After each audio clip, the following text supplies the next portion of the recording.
오늘 우리에게 주시는 하나님의 말씀을 같이 읽겠습니다. 하나님의 말씀은 신약 성경 에베소서 6장 18절에서 24절까지 말씀입니다.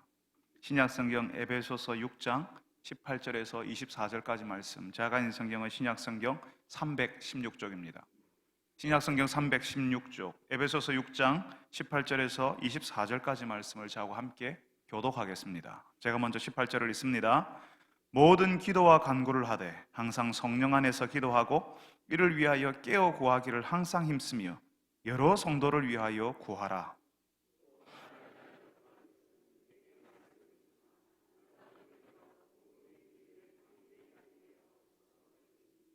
이 일을 위하여 내가 쇠사슬에 매인 사신이 된 것은 나로 이 일에 당연히 할 말을 담대히 하게 하려 하심이라.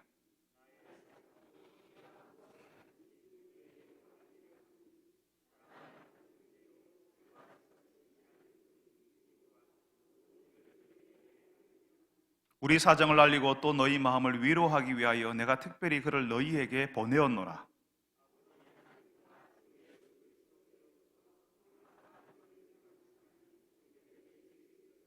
같이 읽습니다. 우리 주 예수 그리스도를 변함없이 사랑하는 모든 자에게 은혜가 있을지어다.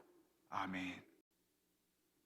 여러분, 우리는 지난주에 이 땅에서 하나님의 사람으로 살려면 진실하여야 한다. 하나님께서 우리에게 가장 먼저 요구하시는 것은 진리의 허리띠, 진실해야 한다는 사실을 알려주셨습니다. 거짓과 위선을 벗어버려야 한다. 그리고 우리의 의가 아니라 하나님의 의로움을 의지해서 살아야 한다는 말씀을 드렸습니다.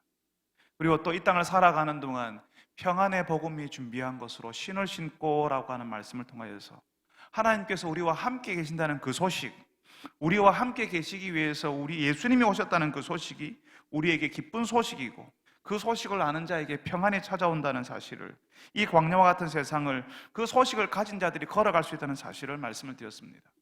또 하나님을 끊임없이 의심하게 만들고 우리가 무너지도록 의심의 불화살을 날리는 그 마귀의 불화살에 대응하는 것이 믿음이라고 말씀을 드렸습니다. 그뿐 아니라 구원의 확신이 있어야 우리를 보호할 수 있는데 그 구원은 하나님이 주시는 것이라 흔들리지 않는다고, 우리의 상태, 우리의 기분에 따라서 내가 받았다 안 받았다 할 수 있는 것이 아니고 하나님께서 주셨다가 취소할 수 있는 그런 것이 아니라고 말씀을 드렸습니다. 거기에 하나님의 말씀을 우리가 가지고 있어야 우리가 이 땅에서 하나님의 백성으로 제대로 살 수 있다고 말씀드렸죠. 그 말씀에 이어서 오늘 우리가 읽은 말씀은 하나님의 백성으로 사는데 가장 기본이요 우리를 살게 하는 말씀을 하나님께서 우리에게 알려주십니다. 그게 18절 말씀, 우리가 처음 읽었던 말씀인데요, 모든 기도와 간구를 하되 항상 성령 안에서 기도하고 이를 위하여 깨어 구하기를 항상 힘쓰며 여러 성도를 위하여 구하라, 이렇게 말씀하십니다. 다시 말하면 기도하라는 말씀이에요. 근데 여기 기도하라는 말씀을 하시면서 뭐라고 하시냐 하면 모든 기도와 간구를 하라라고 하시거든요. 모든 기도와 간구를 하라. 그러니까 기도와 간구가요 여러 개가 있음을, 여러 형태가 있음을, 여러 방법이 있음을, 기도와 간구의 형태가 하나가 아니라는 사실을 알려주십니다. 어떤 사람은 기도할 때 새벽에 기도하는 것을 정말 좋아하는 분이 계십니다. 맑은 정신으로 새벽 첫 시간을 하나님 앞에 드리는 것을 기뻐하는 분들이 계세요. 그렇지만 어떤 분은 늦은 밤 시간을 이용하는 분이 계십니다. 늦은 밤 시간에 더 깊이 기도할 수 있다고 말씀하신 분이 계십니다. 어떤 분은 일터에서 그때 순간을 이용해서 기도한다고 하시더라고요. 또 어떤 분은 가정에서 2-3시간을 기도한다고 말씀하신 분을 제가 이야기를 들었습니다. 어떤 분은 소리를 내어서 큰 소리로 기도해야지만 제대로 기도한 것 같은 느낌이 들거든요. 그렇지만 또 어떤 분은요 조용히 소리 내지 않고 속으로 기도할 때 더 깊이 풍성하게 기도할 수 있겠다라고 느끼는 분들이 계세요. 그러니까 소리 내어서 기도하는 분은 소리 내어서 기도해야 됩니다. 그걸 이상하고 불편하게 여기지 말아야 됩니다. 기도할 때 조용히 기도해야 된다라고. 기도하는 분을 나무라는 토로 말씀해서는 안 되죠. 소리 내어서 기도하는 분은 조용히 기도하는 분이 열정적으로 기도하지 않는다고, 소리 내어서 기도하지 않으니까 열정적으로 기도하지 않는다고 섣불리 판단해서도 안 된다는 겁니다. 소리 내어서 기도하는 분은 소리 내어서 기도하고 조용히 기도하는 분은 조용히 기도해야 되죠. 어떤 하나의 방식이 옳은 것은 절대로 아닙니다. 제가 예전에 대학에 처음 들어가서 처음으로 화란에서 오신 선교사님을 만났습니다. 그 선교사님이 학교의 교수님이셨어요. 그 교수님이 서서 대표 기도를 하시는데 바지 주머니에 두 손을 넣고 기도하시더라고요. 정 목사, 너는 그때 기도 안 하고 뭐 했냐라고 궁금하시는 분이 계시던데요. 너무 자세히 알려고 하지 마십시오. 세상에는 모르고 넘어가야 될 것들이 있습니다. 여러분, 저는 어릴 때 기도할 때는 눈을 감고 손을 모으고 고개를 숙이고 기도를 하는 것이라고 배웠습니다. 근데 그 선교사님은 고개를 숙이지도 않고 주머니에 손을 넣고 기도하시더라고요. 어떤 분은 선교사식이나 되어가지고 기도하는 자세가 그게 뭐냐고 하실지 모르겠어요. 근데 그 선교사님은 자신의 신앙이 생활이 되게 하신 분이셨습니다. 나중에 한국에서의 사역을 다 마치고 캐나다로 가셨는데, 그때 캐나다로 가시면서 한국의 중증장애인 아이 둘을 입양해서 캐나다로 갔습니다. 건강하고 예쁜 아이를 입양하는 것이 아니라 아픈 아이, 심지어는 잘 움직이지 못하는 아이를 입양했다고요. 바지 주머니에 손 넣고 기도하는 것이 우리 눈에는 불경건하게 보이지만 바지 주머니에 손을 넣고 기도하지 말라는 법이 있나요? 우리는 일을 할 때 눈을 뜬 채로 하나님이 도와주시기를 구할 때도 많이 있습니다. 눈을 뜨고 기도하면 그건 기도가 아닌가요? 보통 우리의 정서가 허용하는 기도의 자세, 기도의 방법이 있습니다. 기도는 그렇게 해야지라고 하는 우리가 일반적으로 받아들이는 그런 범위들이 있어요. 그렇게 기도하면 제일 좋죠. 그렇지만 그 자세, 그 방법을 넘어선 기도도 있는 거죠. 어느 하나만 옳다고 해서는 실수하기 쉬운 겁니다. 우리가 할 수 있는 모든 기도와 간구로 하나님께 구하라고 하십니다. 꼭 예배당에 와서 경건한 마음을 가진 채로 기도해야 되는 것 아니라 가정에서, 일터에서도 우리는 다른 자세, 다른 모양으로 기도할 수 있는 거죠. 예전에 어느 성도 한 분은 직장에서 식사하기 전에 감사 기도를 하시는데요. 함께 식사를 하던 동료 중에 한 사람이 장난기가 발동해서요. 그 성도가 감사 기도를 하고 있는 중에 식판을 숨겨버렸어요. 감사 기도를 하고 눈을 떴는데 앞에 식판이 없는 겁니다. 얼마나 당황스럽고 화가 났겠습니까? 앞에 앉은 동료들은 재밌다고 깔깔거리는 그 소리에 그 성도는 더 당황스럽고 더 화가 났겠죠. 그 다음날 점심 식사를 할 때도 이 성도는 감사 기도를 했는데요, 자신의 식판을 두 손으로 꼭 잡고 아주 간절하게 감사 기도를 했습니다. 아무도 못 건드리게. 다른 사람에게는 우습게 보이는 장면이에요. 다른 사람에게는 우습게 보일지 몰라도 그 성도가 식판 붙잡고 드린 감사 기도도 기도인 것이요. 다른 사람들의 놀림에 눌리지 않고 하는 그 우스꽝스러워 보이는 기도가 우리 시대의 성도들이 일터에서 할 수 있는 기도 중에 하나인 거예요. 어떤 분들은 그러니까 기도하지 말아버리자라고 하거든요. 어떤 분은 그러니까 그런 놀림 받지 않으려고 그냥 안 하거든요. 그냥 넘어가 버리거든요. 그 우스꽝스러워 보이는 그 기도가 우리 시대 성도들이 일터에서 할 수 있는 기도 중에 하나라는 겁니다. 우리 가정에서 설거지하면서 가족들을 위해서 기도할 수 있고, 하나님의 임재를 구하면서 기도할 수 있습니다. 일터에서 구매자가 이 물건 꼭 구입하게 해달라고 기도할 수 있고요, 이 계약이 이루어지게 해달라고 운전하다가 신호 대기 중에 걷는 중에도 기도할 수 있는 거예요. 내가 보일 수 있는 가장 경건한 자세, 그런 태도로 기도하는 것이 맞지만 우리 일상 속에서, 우리가 처해 있는 형편 속에서도 기도할 수 있는 거예요.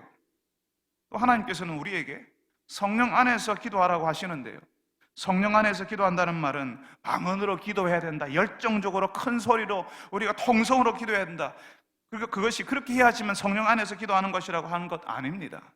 성령 하나님께서는 우리가 무엇을 구해야 할지 알지 못할 때에 우리의 기도를 도우시고 심지어는 우리를 위해서 간구하시는 분이라고 로마서 8장 26절 27절에서 가르쳐 주십니다.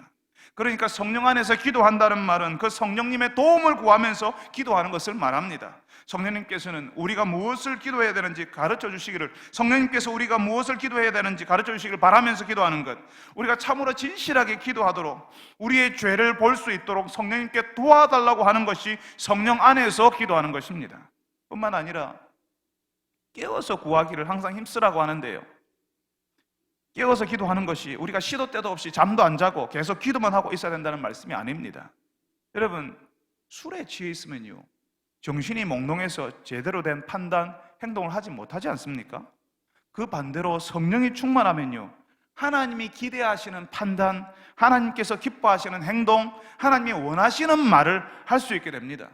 깨어서 기도하라는 말은 이 세상에 주는 가치에 취해 있지 말고, 그 가치 때문에 하나님을 향한 판단을 제대로 하지 못하니까 이 세상에 주는 가치에 취해 있지 말고 그 가치에서 빠져나와서 기도하기를 항상 힘쓰라는 말입니다.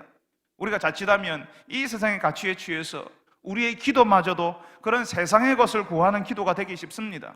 하나님께서 듣고 싶은 기도, 하나님께서 우리가 해주기를 원하는 그런 기도를 해야 한다는 말이죠. 그래서 깨어 있어야 한다는 겁니다.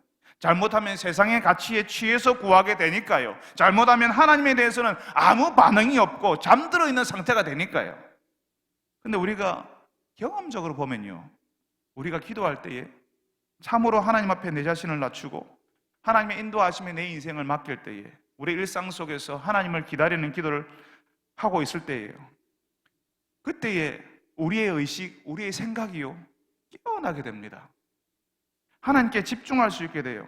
하나님의 인도하심에 나를 맡기고 하나님을 기다리는 기도를 하고 있는 가운데에요, 우리의 의식, 우리의 생각이 깨어나기 시작한다고요. 하나님께 집중할 수 있게 된다고요. 이 세상의 가치에 우리의 정신, 우리의 의식, 우리의 영혼이 흐려지지 않게 돼요. 그러니까 참으로 성령 안에서 기도할 때에 이 세상의 가치에 흔들리지 않고 이 세상 사람들이 하는 판단과는 다른 판단, 전혀 다른 판단을 하게 되는 거죠. 기도할 때 우리가 깨어나게 된다고요. 여러분, 그렇게 모든 기도와 간구로 성령 안에서 깨어서 구해야 할 것이 있다는 사실을 오늘 우리가 읽은 말씀에서 가르쳐 주십니다. 하나님께서 모든 기도와 간구로 성령 안에서 깨어서 구하라고 하는데, 그러면 깨어서 성령 안에서 뭘 구해야 되죠? 모든 기도와 간구로 성령 안에서 깨어서 구해야 될 것이 뭐지요? 하나님, 아이들 대학 가게 해주십시오. 좋은 대학 가게 해주십시오. 공무원 시험 붙을 수 있게 해주십시오. 물론 그런 기도 해야 됩니다만은, 오늘 하나님께서 우리에게 말씀하시는 것은 여러 성도들을 위해서 기도하라고 알려주십니다. 여러 성도들을 위해서 기도하라. 여러분, 여러 성도들을 위해서 기도하라고 하는데, 그 성도들을 위해서 어떻게, 왜 기도해야 되죠? 어떻게 기도할 수 있죠? 왜 기도해야 되죠? 기도하는 시간에 교회 요람 펴놓고 성도들 이름을 일일이 불러가면서 기도하는 사람이 있습니다. 다 우리들에서, 우리 성도들이 한 사람 빼놓으면 섭섭하니까 그 성도들 일일이 전부 기도하는 거죠. 여러분, 그렇게 기도하는 거 괜찮습니다. 다만 그렇게 기도하면 그 성도들의 이름만 부르는 것으로 끝이 날 거예요. 윤상배, 김부선, 김명석, 김신호, 윤철식, 정우식, 김대영, 김영재, 이원길, 실제로 그렇게 기도하는 분이 계세요. 이렇게 한 400~500명 기도하고 그 가족들까지 다 기도하면 한 1000명 되겠죠. 그러면 2~3시간 훌쩍 지나갑니다. 제가 아는 어떤 분은 그렇게 한 2000명 이름을 부르면서 기도하신다 하더라고요. 그렇게 기도하는 것보다는 기도하는 그 시간, 내가 기도해 줘야 될 사람들을 몇 사람 정해놓고 그 사람을 위해서 기도하는 것이 중요합니다. 미리 그 사람들을 위해서 내가 기도하리라 정해놓고 기도하고, 또 기도하는 중에 하나님께서 생각나게 하시는 분들이 계세요. 그 사람들, 기도하는 중에 그 사람들이 떠오르는 거죠. 하나님께서 그 사람을 위해서 기도할 마음을 주시는 거예요. 그 사람들을 위해서 기도하는 겁니다. 여러분, 기도의 비밀이 몇 개가 있는데요, 그 중에 하나가 뭐냐면 기도할수록 하나님이 커지는 겁니다. 기도할수록 하나님의 원래의 모습이 보여요. 원래 하나님이 크신 분이시거든요. 근데 기도하지 않을 때는 그게 보이지 않아요. 근데 기도하면 하나님의 원래의 모습이 보이기 시작하는 겁니다. 원래 하나님이 느껴지는 거죠. 하나님이 얼마나 엄청나신지, 얼마나 대단하신지, 얼마나 은혜로우신지 기도하는 중에 알게 됩니다. 기도할수록 그 하나님이 그런 분이라는 사실을 더 확실하게 압니다. 기도하지 않을 때는요, 하나님이 계신지 안 계신지, 하나님이 해주신지 말든지 상관없어요. 그냥 나 혼자 걱정하고 나 혼자 이리 뛰고 저리 뛰고 혼자 속상하고 혼자 낙심하고 그럽니다.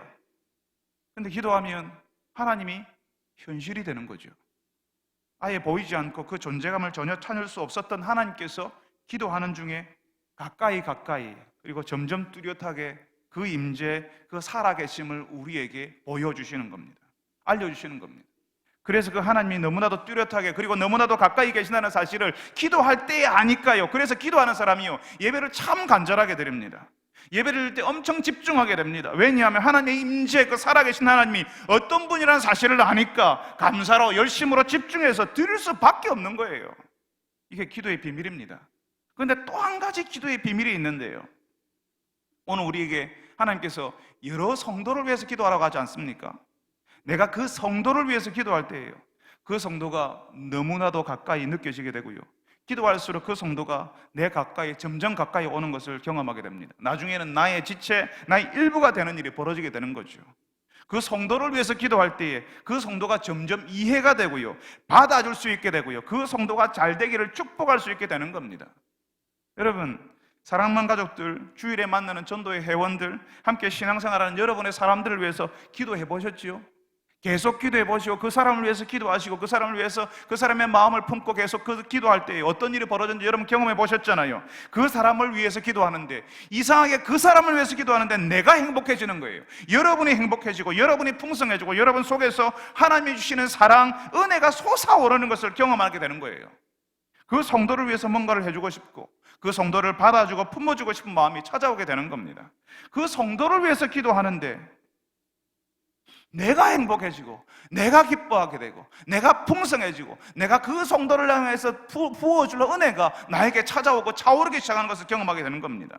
그 성도를 위해서 기도할 때 하나님께서는 우리가 교회가 되도록 이 세상이 이해할 수 없는 공동체, 기이한 일이 벌어지는 공동체가 되도록 하시는 겁니다. 정말 참으로 부족한 사람들이 함께 만드는 성령의 공동체가 되려고 하면 성도를 위해서 기도할 때 우리가 그런 공동체가 되는 겁니다. 사랑하는 여러분들이 오늘 하나님께서 말씀하시는 대로 모든 기도와 간구로 성령 안에서 깨어서 성도들 위해서 기도하시는 분들이 되시기를 바랍니다. 기도할수록 그 성도를 주시는 하나님께 감사하고 그 하나님의 크심을 알 뿐만 아니라 그 성도가 점점 가까워지고 사랑할 만한 사람이 되어가는 것을 경험하시는 여러분들이 되시기를 바랍니다. 여러분, 이 에베소서는 사도 바울이 에베소 교회 성도들에게 쓴 편지였습니다. 그리고 하나님께서 주시는 말씀이기도 했어요. 바울은 성도들이 기도할 때에 다른 성도를 위해서, 여러 성도를 위해서 기도하라고 부탁하고는 그 여러 성도 중 한 사람인 바울 자기 자신을 위해서, 바울 나를 위해서 기도해달라고 부탁을 합니다. 그러면 여러분, 바울은 성도들에게 기도 부탁을 할 때 어떤 기도 제목을 내어놓았을까요? 감옥에 있으니까 건강을 위해서 기도해달라고, 그 어두운 데 있으니까 또 예전부터 눈이 안 좋았으니까 이 눈을 좀 볼 수 있게 해달라고, 이 어려운 시간 버틸 수 있게 해달라고 그렇게 기도했을까요? 오늘 우리가 읽은 말씀 19절에는 바울의 기도 제목이 나오는데요, 이 바울의 기도 제목을 보면 바울의 관심이 무엇인지, 바울의 인생이 어디를 향해서 달려가는 것인지를 볼 수가 있습니다. 바울이 어떤 기도 제목을 말해요? 또 나를 위하여 구할 것은 내게 말씀을 주사 나로 입을 열어 복음의 비밀을 담대히 알리게 하옵소서 할 것이니, 내게 말씀을 주사 나로 입을 열어 복음의 비밀을 담대히 말할 수 있게 해달라고 기도 부탁을 하는 겁니다. 오직 하나님께서 말씀 주시기를, 말씀을 담대히 전할 수 있기를 기도하는 거죠. 자신이 어떻게 되든 상관없습니다. 오직 하나님께서 말씀해 주시면 괜찮다고, 하나님이 말씀하시면 좋겠다라고 기대하고 있는 거죠. 여러분, 그때도 그랬고 지금도 설교자들에게 필요한 것이 바로 이겁니다. 하나님께서 말씀을 주셔야 하고 그 말씀을 담대하게 전할 수 있어야 합니다.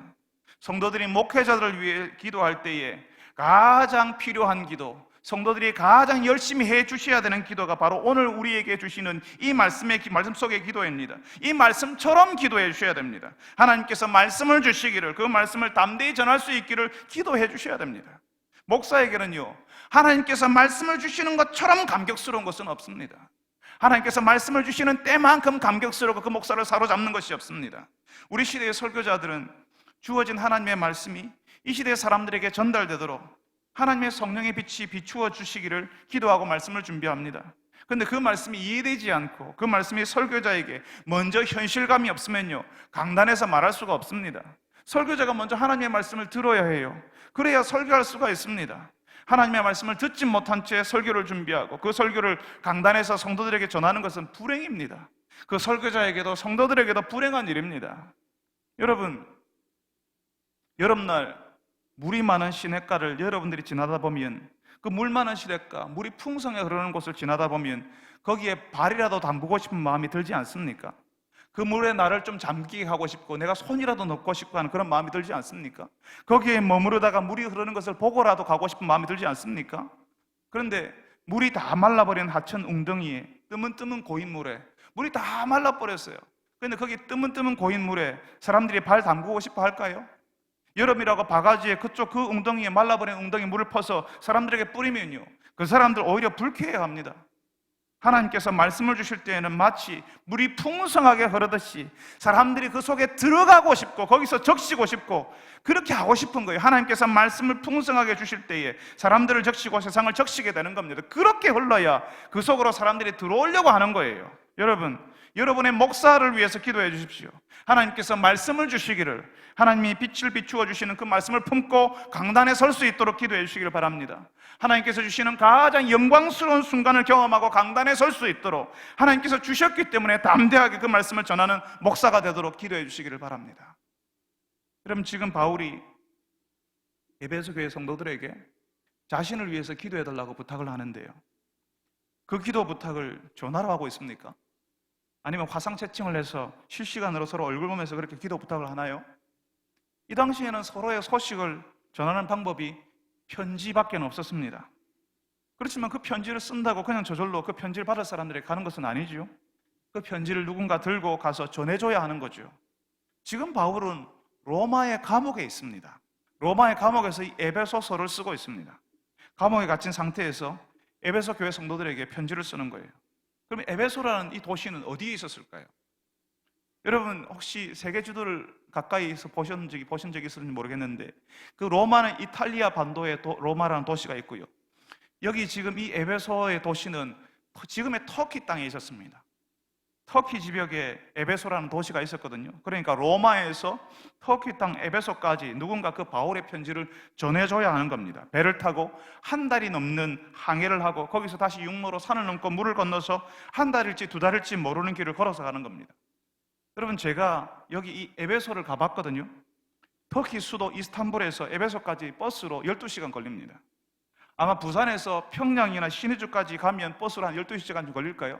잘 닦인 도로로 갔을 때, 잘 닦인 도로로 그 차 지나가라고 길을 잘 닦아서 가능하면 직선 도로를 내었을 때 차로 12시간이라고요. 그럼 걸어서 가면요, 어쩌면 한 달 아니면 두 달이 넘게 걸릴지도 모릅니다. 터키 수도 이스탄불에서 에베소까지 그렇다는 이야기입니다. 그러면 로마에서 배 타고 터키 지역까지 내려와야 되니까 그 배 타고 내려오는 시간에 최소 한두 달 걸리죠. 바울이 전한 그 편지 들고 그리고 다시 그 이스탄불 그 지역에서 다시 에베소까지 걸어서 가려고 하면요, 그러니까 바울이 전한 그 편지를 들고 4개월에서 6개월이 넘는 길을 배 타고 또 걸어서 에베소 교회 성도들에게 전해주었다는 겁니다. 여러분, 이렇게 6개월씩이나 걸리는 그 길을 편지 한 장 들고 에베소 교회 성도들에게 전해주는 그 사람은 도대체 어떤 사람일까요? 여러분이 편지를 쓰면 그 편지 들고 6개월 걸어서 그 편지를 전해줄 사람이 있습니까? 오늘 우리가 읽은 말씀에는 사도 바울이 에베소 성도들에게 두기고라고 하는 사람을 보낸다라고 합니다. 이 두기고가 그 편지를 들고 4개월에서 6개월이 걸리는 길을 에베소 교회 성도들에게 가서 전해주는 겁니다. 그러니까 에베소 성도들이요, 이 편지를 읽을 때는, 이 편지를 받았을 때는, 이 에베소서를 읽을 때는 이미 두기고가 그 성도들에게 가서 함께 있는 게 되겠죠. 이 두기고 이 편지를 가지고 가니까요. 오늘 말씀에서는 이 두기고를 설명할 때 사랑을 받은 형제요, 주 안에서 진실한 일꾼이라고 소개를 합니다. 감옥에 갇힌 바울을 대신해서 몇 천리 길을 가는 사람이라면 바울만큼이나 하나님의 은혜를 입고 하나님을 사랑하는 사람이겠죠. 하나님을 향한 믿음 없이는 불가능한 일을 하는 겁니다. 누가 몇 천리 길을 편지 한 장 들고 에베소 교회 성도들에게 전해주겠다고 하겠습니까?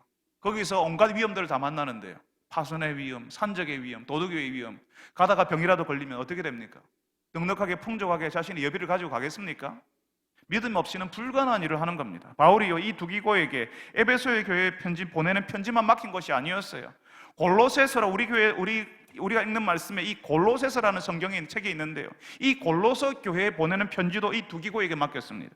이 골로새 지역은 에베소보다 더 터키 내륙에 더 깊숙이 있었어요. 그러니까 더 많은 시간이 걸리는 겁니다. 더 고생스러운 길이라고요. 두기고가 에베소로 골로새서 이 편지, 이 하나님의 말씀을 충성스럽게 전해주지 않았으면 우리는 이 말씀을 지금 읽지 못했을 겁니다. 오직 에베소 교회 성도들에게 이 편지, 이 말씀이 전해져야 한다는 그 사명, 그 믿음으로 두기고가 그 멀고 오랜 길을 감당한 겁니다. 여러분, 교회는 이런 사람들, 사랑을 받은 형제요, 주 안에서 신실한 일꾼 두기고 같은 사람들 때문에 교회가 일어나고 성장했습니다. 하나님의 사랑을 받은 사람이니까, 하나님의 사랑이 얼마나 놀라운지 아니까 하나님의 말씀을 그 먼 곳에 전하는 일을 마다하지 않고 감당하는 거죠. 오늘 말씀에는 이 두기고가 감옥에 갇힌 바울의 사정, 바울의 형편이 어떤지 에베소 교회 성도들에게 알리고 에베소 성도들을 위로하기 위해서 이 두기고가 보내어졌다라고 이야기하거든요. 우리 사정을 알리고 또 너희 마음을 위로하기 위하여 내가 특별히 그를 너희에게 보내노라, 이렇게 말씀합니다.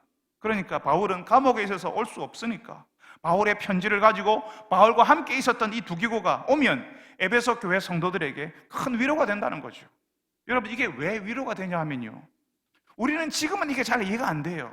왜냐하면 우리는 대명천지에 다 예수 믿는 사람들, 우리 한 블럭만 건너가면 빨간 십자가 꽂혀 있는 그런 교회가 있는 예수 신앙이 인정되는 그런 사회 속에 우리가 살아가고 있으니까 이게 잘 이해가 안 되는데요, 이 당시 성도들은요 아주 소수의 한 줌도 안 되는 사람들이었습니다. 근데 이 사람들에 대한 소문이요, 세상을 소란케 만드는 사람이라는 소문을, 오해를 받았어요. 그 당시 사람들이 섬기는 로마의 신들을 섬기지 않고 있으니까 이상한 사람들, 불신앙의 사람들, 경건하지 못한 사람들이라는 그런 오해를 받았습니다.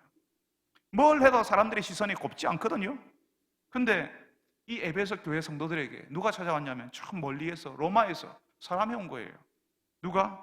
바울의 편지를 가지고 두기고가 그 먼 길을, 수천리 길을 찾아온 겁니다. 이 당시에는 사람들의 이동이 지금처럼 활발하지 않았다는 사실을 여러분 아셔야 됩니다. 그런데요, 그러니까 이 로마에서 그 사람이 바울의 편지를 들고 이 에베소 골짜기까지, 이 도시까지 찾아온 것이 얼마나 놀랍고 감사했겠습니까? 여러분, 나만 따로 떨어져서 혼자만 어려운 일을 당하고 나만 힘들다는 그 고립감이요, 참 사람을 절망스럽게 만들거든요. 나만 떨어져 있다는 그 기분, 나 혼자 이 형편을 버텨야 한다는 그 느낌이 들기 시작하면요, 벌써 안 되겠다, 못하겠다는 그런 마음이 들어요. 이 고립감이라는 것이 참 무서운 거거든요. 사람들이 자살을 생각하고 죽음으로 자신의 발걸음을 옮기게 만드는 감정이 바로 이 고립입니다. 나 혼자다, 나 혼자 여기에 있다고 하는 이 고립감이 사람을 죽고 싶게 만들어요. 근데 저 멀리 로마 감옥에 있는 바울이 자기도 힘든데 두기고를 보내서 하나님의 말씀을 전해주고 바울의 기대, 바울의 기도, 바울의 사랑을 전해주니까요, 그게 이 에베소 교회 성도들에게는 위로가 된다는 거죠. 여러분, 얼마 전에 우리 교회 성도들이 고난주간 한 끼 금식을 하고 그 헌금으로 농촌교회 환경 개선 사역을 했습니다. 전혀 방풍이 되지 않고 난방이 되지 않아서 봄이 되어서 밖은 따뜻한데 교회당 안은 겨울처럼 추운 교회를 전혀 다른 교회가 되도록 공사를 해주고 왔습니다. 우리 교회 장로님, 권사님, 집사님들이 정말 수고를 많이 했습니다. 직접 찾아가서 며칠 동안 집중적으로 공사를 해주고 거기서 밥을 하고 뭐 그렇게 했습니다. 그 일이요, 그 교회 성도들, 목사님에게요 엄청난 위로가 되는 거예요. 사람 없는 농촌에서, 젊은 사람 다 떠나간 농촌에서 교회당 수리할 여건도 없고 사람도 없고 재정도 없어서 우리만 이렇다고, 아무도 우리에게 관심을 가지지 않아준다고 느낄 때에, 우리에게 아무도 관심 없다고 느낄 때에 하나님께서 우리 교회가 그 교회를 돕도록 하지 않았습니까? 그러니까 그 성도들이요 엄청난 위로를 경험하게 되는 겁니다. 고립감에 시달리고 있을 때, 하나님이 우리 교회를 도우신다라고 옆에 믿음의 형제들이 우리를 위해서 기도하고 도와주고 있다고 하는 그 경험이요, 절망에서 소망을 가지게 만들고요, 무력감에 있다가 우리 아무것도 못해, 우리는 할 필요 없어라고 하다가 다시 해보자는 활력이 일어나게 만들어준다고요. 여러분, 두기고가요 그 바울의 편지, 하나님의 말씀을 들고 그 먼 길을 가서 에베소 교회 성도들을 그런 식으로 위로한 거예요. 우리만 여기에 있다고, 우리끼리 뭘 하겠냐라고 하며 불안해하는 그 성도들, 고립감에 빠지려고 하는 그 성도들을 다시 하나님과 연결해주고 저 멀리 로마에 있는 바울과 연결해주는 일을 두기고가 하는 거죠. 두기고가 전해준 그 이 에베소의 말씀을, 이 에베소서의 말씀을요, 이 편지를 성도들이 한 자리에서 같이 읽잖아요. 이제 편지가 왔으니까 성도들 다 모여가지고 바울의 편지를 같이 읽어요. 같이 읽는데 그 말씀에 하나님께서 이 에베소 성도들을 얼마나 사랑하시는지, 그래서 하나님의 영광이 찬송이 되게 하시려고, 하나님의 영광을 찬송케 하시려고 이 사람들을 부르셨다라고 하잖아요. 허물과 죄로 죽었던 너희를 그리스도와 함께 살리셨고 또 그리스도 예수 안에서 함께 하늘에 앉히실 것이라고, 성도들을 하나님 나라의 상속자가 되게 하셨다는 말씀을, 그 말씀을 같이 읽잖아요. 이런 하나님의 경륜, 성도들을 하나님 나라의 백성, 그 상속자가 되게 하시려고 오랜 시간 하나님께서 계획하시고 그 계획을 결국에는 이루시는 그 하나님의 경륜에 대해서 이 에베소서에 기록되어 있지 않습니까? 그러니까 이 성도들이 이 말씀을 읽고요, 바울의 소식을 듣고 두기고가 전해주는 다른 교회들의 이야기를 들으면서요, 고립감에서 벗어나서 힘을 얻고 다시 한번 해볼 용기를 얻게 되는 겁니다. 두기고가 한 일은 바로 그 고립감에서 벗어나도록 하나님과 그 성도들을 연결시켜주고 그 성도들과 로마에 있는 바울을 연결시켜주는 일을 한 거예요. 바로 이런 두기고와 같은 사람들이 있으니까 처음 교회들이 온갖 박해 속에서 살아남았고 그 박해 중에도 교회가 성장하고 성숙할 수 있었던 겁니다. 힘든데 사랑하고 있고요, 어려운데 더 열심히 모이는 희한한 일이 일어났던 거예요. 사랑하는 여러분, 지금도 하나님께서는 두기고와 같은 사람들을 사용하셔서 주의 교회가 성장하고 성숙하도록 하십니다. 그 먼 길을 마다하지 않고 걸어서 고립되어 있다고 느끼는 성도들을 찾아가고 하나님과 성도들을 연결시키고 성도와 성도를 연결시켜주는, 그래서 그 무력하고 고립되어 있다 느끼는 그 낙심에서 벗어나게 해주는 사람을 하나님께서 세워주십니다. 그런 사람이 있어야 교회가 힘을 얻고 전도회가 힘을 얻고 사랑방 모임이 힘을 얻어요. 서로 연결시켜 주거든요. 참 안타깝게도 어떤 사람은 서로 연결이 되도록 하는 것이 아니라 그 연결이 끊어지도록 중간에서 온갖 말을 만들어내고 마음이 상하게 하고 그 모임에 오지 않게 하기도 합니다. 그래서 모임이 안 되고 같이 힘을 잃게 만드는 사람이 있어요. 참 안타까운 일이죠. 하나님께서는 오늘 우리에게 바울 곁에 있었던 두기고, 바울의 편지를 들고 수천리 길을 갔던 그 신실한 사람 두기고에 대해서 알려주십니다. 그 사람 두기고 때문에 하나님의 교회들이 얼마나 든든하게 섰는지를 보라고 하시는 거죠. 그리고 우리가 두기고처럼 위로를 전하는 사람, 서로 연결시키는 사람, 그래서 힘을 얻도록 낙심에서 빠져나오도록 돕는 사람이 되기를 원하시는 겁니다. 사랑하는 여러분들이 여러분의 모임에서 두기고처럼 서로 연결시켜주는 사람 되시기를 바랍니다. 고립감에 낙심하고 혼자 있다고 힘들어하는 사람들에게 찾아가는 사람, 그래서 그 사람을 하나님과 연결시켜주고 사람들과 연결시키는, 하나님께서 기뻐하시는 인생을 사는 여러분들이 되시기를 바랍니다. 여러분, 바울은 이제 자신의 편지, 하나님의 감동으로 기록한 이 하나님의 말씀의 마지막을 축복으로 끝맺고 있습니다. 하나님과 주 예수 그리스도께로부터 평화가, 그리고 믿음과 함께 사랑이 형제들에게 있기를, 은혜가 있기를 축복하고 있습니다. 우리는 요즘 새벽마다 민수기 말씀을 읽고 있거든요. 이 민수기라는 성경책을 같이 읽고 있는데요, 그 민수기 6장 마지막 부분에 하나님께서 제사장들에게 너희들은 하나님의 백성들을 축복하라라고 가르쳐 주는데요, 거기서 뭐라고 하냐면 여호와는 내게 복을 주시고 너를 지키시기를 원하며 여호와는 그의 얼굴을 내게 비추사 은혜 베푸시기를 원하며 여호와는 그 얼굴을 내게로 향하여 드사 평강 주시기를 원하노라 라고 이렇게 축복하라고 가르쳐 주셨습니다. 그렇게 하나님의 백성들을 축복하면 하나님께서 축복한 대로 하나님께서 복을 주시겠다고 약속을 하셨어요. 하나님께서 지켜주시기를, 은혜 베푸시기를, 평강 주시기를 축복해 주어라. 그러면 내가 그 사람들에게 그런 복을 주겠다라고 약속하신 거죠. 그리고 오늘 말씀에서 사도 바울은 자신의 사랑하는 그 성도들에게 주는 편지를 마무리하면서 축복하고 있는 거죠. 로마의 대도시에서 소수의 성도로 위축되어 살아갈지도 모르는 그 성도들에게 멀리 감옥에 있지만 그 성도들과 교제하고 그 성도들과 함께 있고 싶어하는 이 말씀의 사역자 바울이 할 수 있었던 최고의 섬김은 축복이었던 겁니다. 여러분, 저는 지금보다 젊을 때 그래서 제가 해야 할 일이 결정되지 않았고 그래서 불안하고 어디로 가야 될지 몰라서 다른 사람들에게는 무능해 보이고 무력해 보일 때 저를 축복해 주던 사람들을 기억하고 있습니다. 제 자신이 정말 마음에 안 들었거든요. 제가 마음에 들지 않았어요. 내 스스로가 마음에 들지 않고 자신이 없고 실제로 잘 못하기도 했던 저에게는 거의 보이지 않았던, 제 눈으로 보면 저에게는 거의 보이지 않았던 좋은 점을, 제가 잘하는 점을 찾아주고 격려해주고 축복해 주었던 분들이 없었으면, 하나님께서 그런 분들을 제 인생에 허락하지 않으셨으면 아마 저는 여기에 있지 못하였을지도 모릅니다. 하나님의 사람들이 전하는 그 축복이 저를 살게 했고 다시 기도하게 했고 저를 다시 돌아보게 했고 다시 해볼 용기를 가지게 해주었습니다. 하나님께서 우리에게 알려주시는 이 축복, 하나님의 복을 빌어주는 것은 하나님의 백성이 또 다른 하나님의 백성에게 줄 수 있는 최고의 섬김입니다.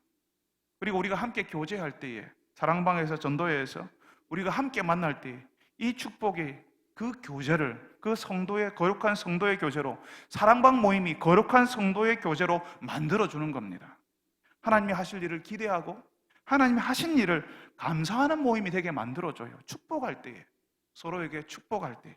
여러분, 제가 아주 어릴 적에는, 지금은 돌아가신 외할머니께서 아직 예수도 믿지 않았던 어린 저를 향하여서 축복해 주셨습니다. 그 축복을 저는 아직도 기억하고 있습니다. 어린 저에게 머리에 손을 얹고 외할머니가 축복해 주신 것을 저는 기억하고 있습니다. 그리고 부모님을 찾아가면 그 부모님들께서 목사인 저를 향하여서 축복해 주십니다. 저는 목사이지만 그 축복하시는 부모의 권위 앞에서 고개를 숙이고 그 축복을 받습니다. 그 축복이 사랑이고 하나님의 은혜를 다시 갈구하게 만드는 거죠. 사랑하는 여러분, 사랑방 모임에서 함께한 성도들을 한 사람씩 축복해 보십시오. 그 자리에 함께한 여러분의 자녀들을 축복해 보세요. 남편이 아내에게 축복해 보시길 바랍니다. 그 모임이, 그 교제가 얼마나 풍성하여지는지, 얼마나 우리가 성령으로 충만하여지는지를 보게 될 겁니다. 사랑하는 여러분들이 함께 있는 사람들, 함께 교제하도록 우리에게 허락하신 사람들에게 축복하는 분들이 되시기를 바랍니다.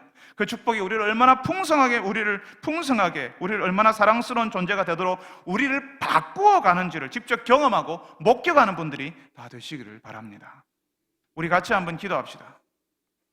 여러분, 하나님께서는 이 에베소서의 말씀에서는 우리가 기도할 때에 모든 기도와 간구로 성령 안에서 깨어서 기도하라고 하시는데, 기도할 때에 누구를 위해서, 무엇을 위해서 기도하라고 하냐면요, 여러 성도들을 위해서 기도하라고 하십니다. 여러분, 오늘 여기 같이 한번 우리가 말씀을 듣고 기도하는데, 여러분이 기도해 줘야 할 사람이 있지 않습니까? 지금 이 시간 여러분이 기도해 주고 싶은 사람이 여러분 속에, 여러분 마음 가운데 생각나지 않습니까?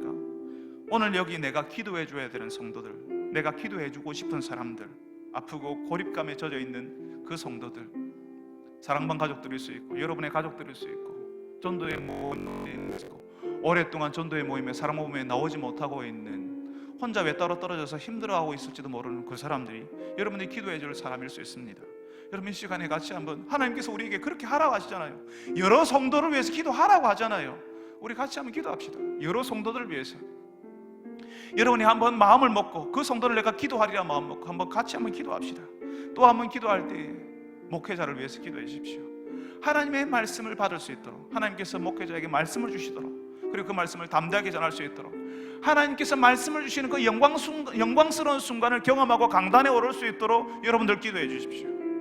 여러분, 두기고처럼 사람들 찾아가서 위로하고 하나님과 사람에게, 그 사람들을 하나님과 사람에게 연결시켜 살아나게 하는 일을 감당할 수 있게 주님 도와주옵소서. 사랑방에서, 전도회에서, 우리의 몸에서 서로를 끊어버리는 것이 아니라 연결하는 사람으로 내가 살게 하여 주옵소서라고 우리 함께 기도합시다. 주님, 두기고처럼 연결할 뿐만 아니라 축복하는 사람이 되게 하여 주옵소서. 내가 축복해야 될 사람에게 축복하는 사람 되게 하여 주옵소서라고 우리 다 같이 한번 한 목소리로 기도하겠습니다. 거룩하신 하나님 아버지, 오늘도 저희들이 주의 말씀을 듣습니다. 그리고 기도합니다. 주님, 우리 가운데 주님이, 주께서 우리에게 말씀하신 것은 여러 성도들을 위해서 기도하라, 여러 성도들을 위해서 기도하라고 하신 말씀을 기억합니다. 주님, 우리의 기도 가운데 그 사람들의 이름을 가지고 저희들이 나아갑니다.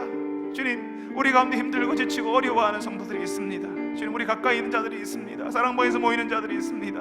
우리의 기도가 필요한 자들이 있습니다. 우리의 자녀들, 우리의 가족들, 주님이여, 특별히 주님, 우리 사랑방에서 함께 모이는 자들, 전도에서 모이는 자들, 박해받고 힘들어하는 자들, 저 멀리에서 주님 고통하는 자들, 혼자서 따로 외도에 떨어져서 힘들어하는 자들이 있습니다. 고립감에 견딜 수 없는 자들이 있습니다. 주님, 저희들이 그들을 위해서 기도하는 저희들이 되게 하여 주시옵소서. 주님, 목회자를 위해서 기도하게 하여 주시옵시고, 주께서 말씀 주시기를, 하나님께서 말씀 주시는 그 영광스러운 순간을 경험하고 강단에 오를 수 있도록 주님께서, 주님의 성도들이 함께 기도하는 그 교제의 기도의 교제 속으로 목회자가 들어가고 성도들이 들어갈 수 있게 하여 주시옵소서. 주님, 그 없는 것은 두기고처럼 찾아가서 위로하며 사람들을 연결하며 하나님과 연결할 수 있도록, 주님, 그 사람들 사이에 우리가 있을 수 있도록 주님, 저희들을 주님 붙들어 주시옵소서. 연결하여 사람들이 살아나게 하여 주시옵시고, 하나님의 은혜를 흘려보내는 자가 되게 하여 주옵소서. 사람들 사이에 우리가 있게 하여 주시옵소서. 하나님과 사람들 사이에 우리가 있게 하여 주시옵소서. 그 없는 것은 주님의 축복하는 사람으로 살게 하여 주옵소서. 함께 있는 자를 축복하며, 이 사람을 축복하며, 이 사람을 축복하며, 나의 것을, 모든 것을 활용하여서 주님의 축복하는 자로 살게 하여 주시옵소서. 사랑하는 주님,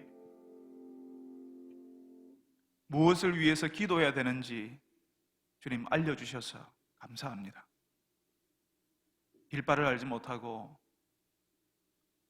우리가 우리의 욕망대로, 우리의 욕심대로 수많은 것들을 구하며 헛된 것을 기대하며 살아왔던 저희들에게 오늘 주께서 말씀하시는 것은 모든 기도와 간구로 성령 안에서 깨워서 여러 성도들을 위해서 기도하라고 하신 것을 저희들이 듣습니다. 주님, 우리가 기도할 것들이 많이 있지만 주님, 빠지지 않고 여러 성도들을 위해서 기도하는 저희들이 되게 하여 주시옵소서. 홀로 있다 느끼며 고립감에 힘들어하며 고통하며 아무도 내 주변에 없다고 느끼는 주의 백성들이 주님이 우리 주변에 있다는 사실을 저희들이 기억하고 주님, 저희들이 그들을 위해서 기도하는 자가 되게 하여 주옵소서. 우리 인생의 한때를 지날 때 우리를 위해서 기도해 주었던 사람들이 있었음을 저희들이 기억합니다. 그래서 그 어려움을 빠져나왔고 우리가 고립되지 않았고 하나님 앞에서 살아날 수 있었습니다. 주님, 우리도 그분들에게 기도해 주는 사람, 여러 성도를 위해서 기도하는 사람 되게 하여 주시옵소서. 두기고처럼 사람들을 찾아가서 위로하고 저 멀리 있는 사람들을, 그 사람들에게 사람들과 연결시켜주고 하나님과 연결시켜주는 일을, 사람과 사람 사이에, 그 사이에 우리가 있어주는 일을 할 수 있게 하여 주시옵소서. 우리의 모임에서 서로를 끊어버리는 것이 아니라 연결할 수 있는 일을 할 수 있게 주님 도와주시옵소서. 그거 없는 것은 우리가 모일 때 서로 축복할 수 있게 해주셔서 하나님의 복을 빌어줄 수 있게 해주셔서 하나님의 그 약속하신 복이 그 사람에게 임하고 그 사람이 축복하는 그 일이 우리의 현실이 될 수 있도록 우리를 인도하여 주옵소서. 그리하여서 세상이 이해할 수 없는 공동체, 세상이 한 번도 보지 못했던 그런 영적인 공동체, 성령의 공동체를 이루어가는 저희들이 되게 하여 주옵소서. 이 에베소서의 말씀을 한동안 저희들에게 허락하여 주셔서 감사합니다. 예수님의 이름으로 기도합니다. 아멘.